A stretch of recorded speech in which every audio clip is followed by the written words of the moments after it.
சாய்ந்த சூரியன் கடலின் ஆழத்தில் விழும்போது நீர் சிவப்பு நிறத்தில் மாறுகிறது. அந்த ஒளியின் எதிரொலியில் இளவரசர் அரண் தனிமையில் கடலை நோக்கி நிற்கிறார். அவன் முகத்தில் ஒரு குழப்பமான அமைதி. அவன் உள்ளம் ஒரு பெரிய பிழையின் நிழலில் உலாவிக் கொண்டிருக்கிறது. இது அமைதியான இருள் அல்ல, இது வரவிருக்கும் ஒரு போரின் மூச்சு. தொலைவில் ஒரு சிறிய கிராமம். மக்கள் தங்கள் இரவு வேலை முடித்து வீடுகளுக்கு திரும்புகிறார்கள். ஆனால் அரண் மட்டும் நடந்து கொண்டே இருக்கிறார். அவன் மனதில் இரண்டே விஷயம்: ஒரு பெண்ணின் பார்வை மற்றும் ஒரு நாட்டு நிலை.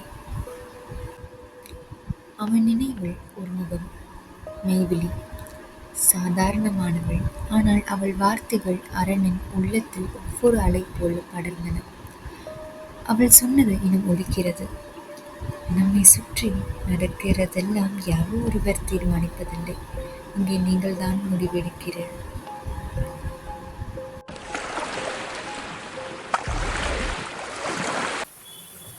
அந்த கடற்கரையின் அமைதி ஒரு புயலுக்கு முன் வருகிற அமைதி.